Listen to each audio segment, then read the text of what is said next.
Boum était... Oh, Julien, sur quoi je marche? Ah, c'est une sorte de disque blanc. Il y a des lumières sur le pourtour. Lance-moi un contrepoids, comme ça je peux poser mon pied. Yes, super, je vais pouvoir faire ma critique en restant parfaitement immobile. Boum est terminé, il est temps de réagir à chaud. Le docteur marche sur une mine au beau milieu d'un champ de bataille. Comment va-t-il réussir à s'en sortir cette fois-ci?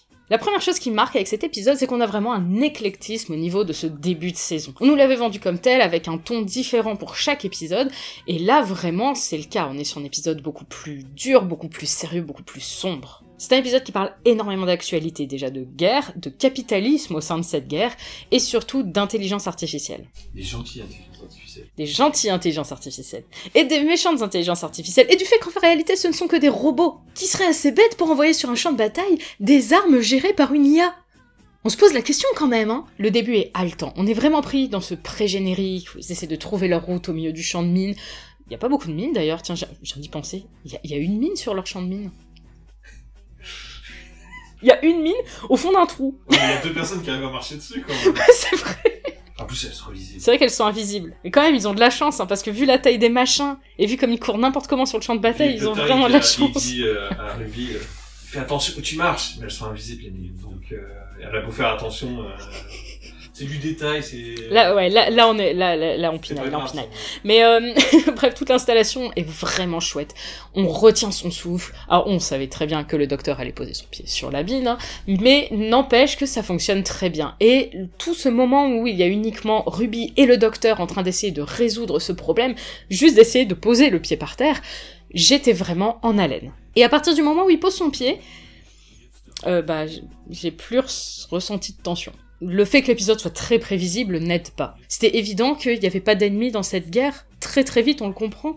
Qu'en fait, c'est juste... Enfin, on nous dit clairement, c'est une guerre de capitalisme, c'est juste faire la guerre pour faire la guerre. Et ah tiens, c'est bizarre, il y a absolument aucun ennemi sur la planète. Oh bah dis donc, est-ce qu'il ne serait pas en train de littéralement se battre contre le vent? Puis il y a Ruby qui se fait tirer dessus, c'est dramatique Ruby qui se fait tirer dessus, sauf que immédiatement, tout ce que je me suis dit, c'est... Bon bah déjà, c'est pas des vraies balles. Enfin, elle se fait juste tirer dessus par des lasers et... ça a l'air d'aller grosso modo, et on se doute que ça va être résolu très facilement, parce qu'il va pas aller tuer la compagne au 3e épisode. En fait, j'ai vraiment trouvé que la tension s'effondrait, et que on pouvait deviner tout. Enfin, à partir du moment où il balance l'IA dans l'ambulance, on sait très bien qu'à un moment, il va y avoir un effet antivirus, en fait. Enfin, virus, en l'occurrence, parce que c'est lui le virus. Puis c'est pas aidé par le fait qu'il y ait des facilités scénaristiques à tire-larigot. Les règles changent absolument tout le temps. C'est jamais le même temps pour mourir ou les mêmes conditions pour se faire tuer. Le premier mec, il pose son pied, il explose. Ouais. Le docteur, lui, il a de la chance. Bon, après, on peut dire, ok, c'est le docteur. Ouais, mais... c'est parce que l'autre mec, il a bougé plus vite, tu vois, peut-être. Mais le docteur arrête pas de bouger d'un autre côté, puisque il est tout le temps en train de faire des choses.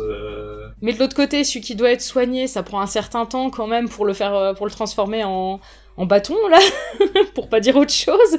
Et de l'autre côté, t'as le love interest de... Comment elle s'appelle, Mundy. C'est instantané, quoi. Il est direct un bâton. En fait, il y a aucune logique dans les règles qu'on nous donne.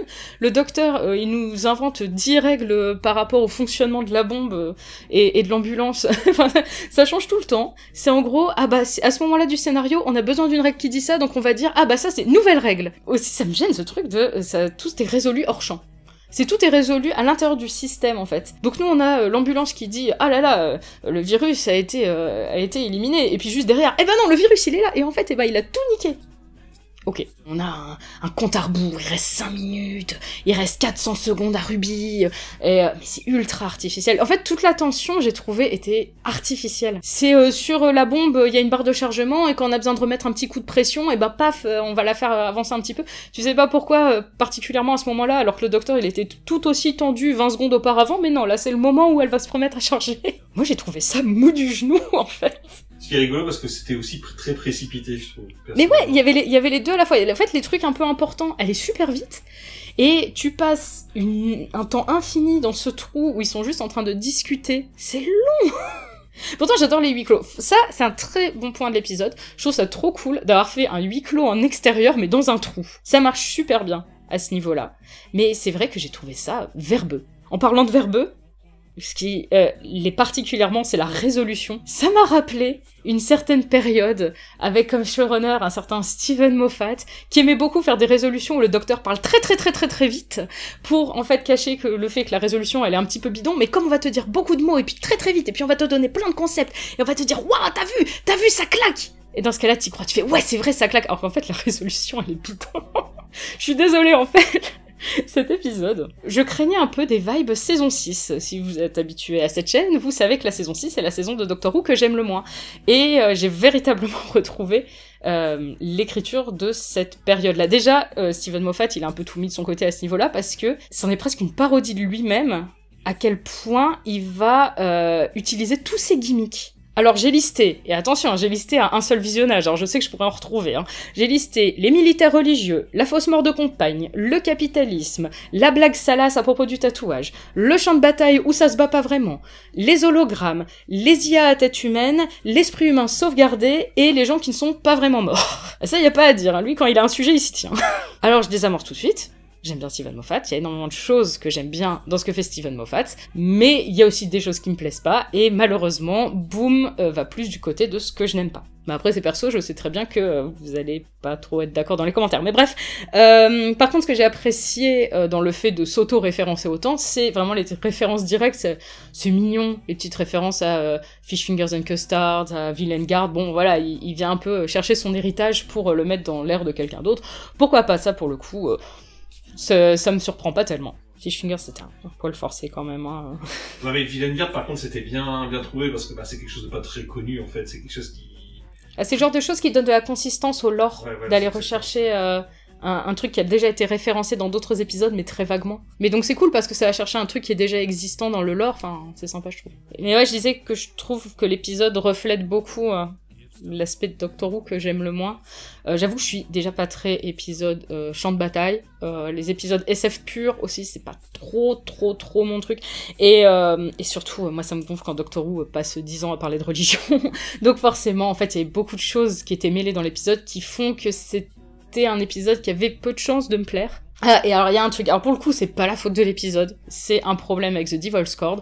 J'avoue que dès le départ, quand on nous dit que c'est la première planète que visite Ruby, j'ai bugué en me disant mais dans The Devil's Cord, ils nous ont dit que ça faisait 6 mois qu'elle voyageait avec le docteur. Et en fait j'ai plus de problème avec le fait que ça fait déjà 6 mois que Ruby voyage avec le docteur qu'avec le fait que c'est sa première planète. Ça je trouve ça cool. Je trouve que c'est un peu rapide de dire direct 6 mois dès le départ. Mais bref, là on reparle de l'épisode de la semaine dernière, donc disons que je trouve Boom mieux placé en étant troisième épisode plutôt que Devil's Cord qui est placé en 2e épisode. Ah et puis tant qu'on y est, je vais évacuer un truc qui m'a un peu saoulé et que je savais pas trop où placer dans la critique. La musique elle est tire-larme. Et autant sur les 2 épisodes précédents, j'avais trouvé qu'il y avait un vrai renouvellement sur la musique de Murray Gold. Là, j'ai eu l'impression d'entendre musique random de la saison 6, encore une fois. Tout est tire-larme, je veux dire. Ah ouais, mais tout, il y a pas que la musique. Mais l'ambiance et tout ça, et, moi, ça me gonfle ce genre de tire-larme, donc c'est vrai que... Alors que j'aimais beaucoup le concept au début, où c'était vraiment la tension pure du docteur qui a peur, donc lui, c'est normal qu'il pleure. Il va exploser. Mais alors après, oh Nini, je t'aime. Enfin bref, on va en reparler des personnages. Mais ouais, c'est vrai que c'est un aspect que j'ai pas trop aimé non plus dans l'épisode. Tu sais ce que je me dis ? En fait, c'est bien que cet épisode il tombe en début de saison. Parce qu'il y a quand même de très fortes chances que ce soit l'épisode que j'aime le moins de toute la saison. Donc ça veut dire que j'ai techniquement 5 épisodes que j'apprécierai plus après. Je suis optimiste. Il y a un point que je trouve chouette. C'est au niveau des décors. Pour les décors, ils ont utilisé une technique. Alors, c'est pas le nom officiel, mais c'est comme ça qu'elle est la plus connue, qui est le volume, qui est en gros ce qui est utilisé sur The Mandalorian, où en fait on projette le ciel et une partie des décors sur une espèce de grand écran, et donc ça donne un aspect made painting, enfin décor peint, mais en même temps c'est du décor virtuel, mais les acteurs évoluent vraiment devant. C'est très cool comme technique, et depuis que ça existe, nous on a juste envie de le voir sur Doctor Who, parce que ça s'y prête super bien pour faire des planètes aliens. Alors on sent que ça a besoin d'ajustement, que c'est uniquement leur premier essai avec cette technologie, mais il y a vraiment un cachet très particulier qui donne un ton très sympa à l'épisode. Enfin, ce ciel est magnifique. Il y a besoin d'un petit peu d'adaptation, mais je pense que si Doctor Who s'en resserre, eh bien ça peut donner des choses absolument géniales. Mon petit bémol, c'est le fait que ce soit utilisé, alors je pense que c'est par rapport au fait que c'est pour une question de budget et aussi pour une question de c'est la première fois qu'ils s'en servent, mais en fait on n'a pas énormément de décors qui utilisent le volume, on a très peu de décors différents dans cet épisode, donc c'est vrai que c'est une technologie que j'aimerais bien voir utilisée dans une aventure avec beaucoup plus de décors. Avec des choses qui bougent, avec une ville, des choses qui bougent et tout, ça pourrait être beaucoup plus cool. Là, c'est vrai que pour faire ça, tu te demandes, moi je me demande la différence avec un fond vert, en fait. Oh, quand même, ça se voit. Mais, tu l'as dit toi-même, où on voit la partie décor réel et la partie écran, on la voit. C'est pour ça que je pense qu'il y a encore quelques ajustements à faire.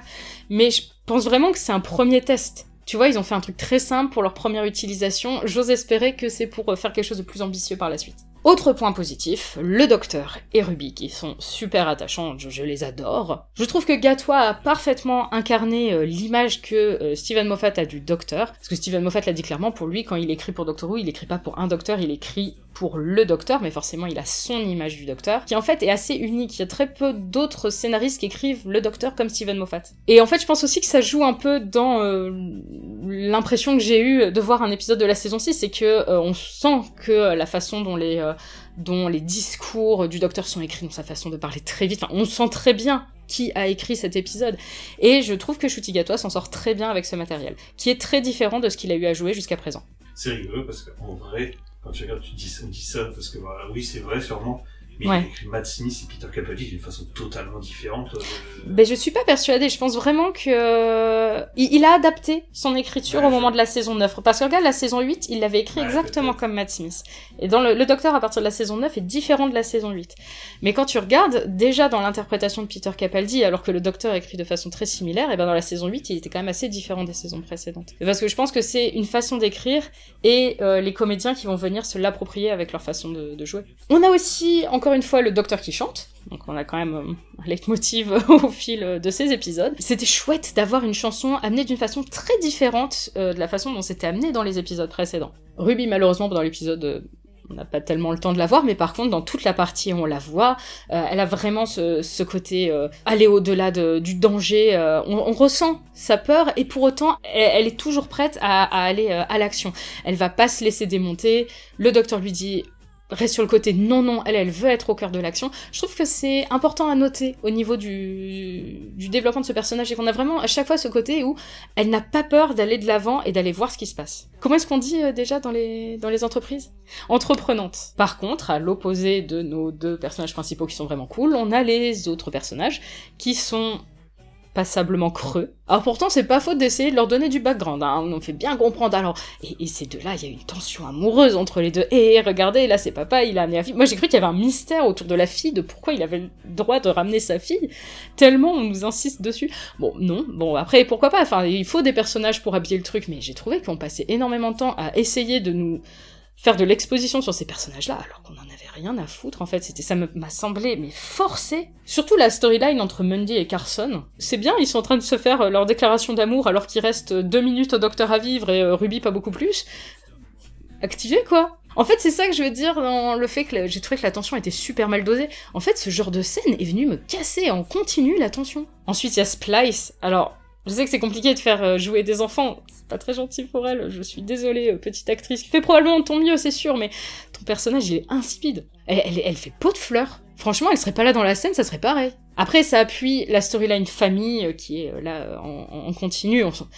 Si vous aviez des doutes, je pense que c'est le fil rouge de la saison, hein. Mais donc, avec le Docteur qui parle encore une fois de sa famille, Splice et son père, Ruby où, il n'y a pas de proches parents qui est enregistré dans le système, enfin voilà, tout ça qui continue d'alimenter le fil rouge jusqu'à une résolution dans l'épisode 8, j'imagine. Par contre, du coup, l'ambulance trouve que c'est Ruby Sunday. Oui. Elle capte que c'est Ruby Sunday. Je trouve que c'est important, ça veut dire que c'est quand même quelqu'un qui existe, en fait. Bah après, forcément, elle existe sur Terre à une telle époque, sous le nom Ruby Sunday. Tu vois, c'est son vrai nom. Elle existe quand même pendant, en tout cas, 19 ans, tu vois, sur Terre.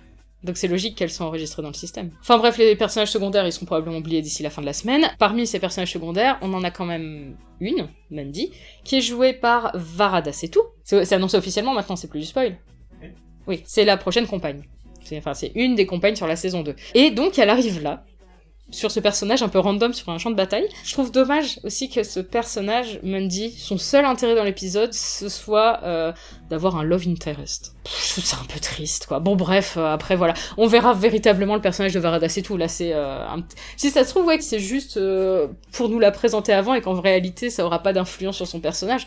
Ou alors, ils nous font véritablement une Clara. Ça, on peut pas tellement pré-shot à l'avance. Par contre, il y a une autre actrice qui revient régulièrement, et ce, depuis... La première fois qu'on l'a vue, c'était dans Way Blue Yonder.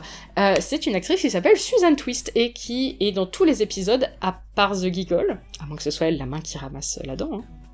Elle jouait Madame Meridou, la servante d'Isaac Newton dans Wild Blue Yonder. Dans Church and Ruby Road, elle joue la meuf qui demande une chanson de Noël au bar où joue Ruby. Dans Space Babies, elle joue, je sais plus son titre, lieutenant ou commandante, enfin une des personnes qu'on voit dans l'écran et qui a évacué de la station spatiale. Dans The Devil's Cord, c'est la cantinière. Et là, elle joue l'ambulance. Donc clairement, il y a un mystère qui s'installe autour de cette personne, on va probablement continuer de la voir à chaque épisode. Donc déjà, elle s'appelle Susan Twist, ce qui est drôle comme nom, mais surtout, il y a un point très intéressant, c'est que dans tous les épisodes précédents, le docteur ne l'a jamais vue. Et c'est la première fois qu'il voit le visage de cette actrice en tant que l'ambulance. Pour le coup, c'est vraiment un mystère qui m'intéresse énormément. C'est vraiment niche, quoi, le truc. Faut aller reconnaître l'actrice à chaque fois, alors qu'elle a toujours des looks improbables. Mais donc j'ai hâte de voir comment va se poursuivre le mystère autour de Susan Twist. Et juste pour revenir sur l'ambulance, tant qu'on y est, je trouve ça vraiment cool comme méchant. Je vais trouver un look de méchante classique, mais avec la tronche humaine très caractéristique des épisodes de Steven Moffat, où on va forcément te mettre une tête d'un humain sur un système robotique. Et j'aime beaucoup aussi le fait que, en fait, ce soit une intelligence artificielle, donc on te fait croire qu'elle décide de tout, mais en fait, à la fin, c'est juste une machine. Et je trouve que c'est important de rappeler que les intelligences artificielles, c'est juste des machines. Et les gens qui ont des petites amies en intelligence artificielle, alors tu penses à eux? Écoute, après, en même temps, il y en a aussi certaines qui ont un petit ami en bâton de relais, là. Mais non, mais... Ah non, les flashbacks de Love and Monsters. T'imagines, t'as le choix, ton petit ami, c'est soit un hologramme contenu dans une espèce de lampe torche, et ou alors sinon t'as le droit à la petite plaque de béton. D'un côté t'as la version Steven Moffat et de l'autre côté la version Russell T Davies. Bref, heureusement qu'on n'avait pas trop d'attentes sur cet épisode parce qu'il a été passablement survendu, mais on a retenu notre leçon de la semaine dernière, on a essayé de pas trop y penser. C'était pas fait pour moi, et ça arrive. Il y aura forcément des épisodes qui seront pas faits pour vous non plus dans la saison. Moi c'était boom.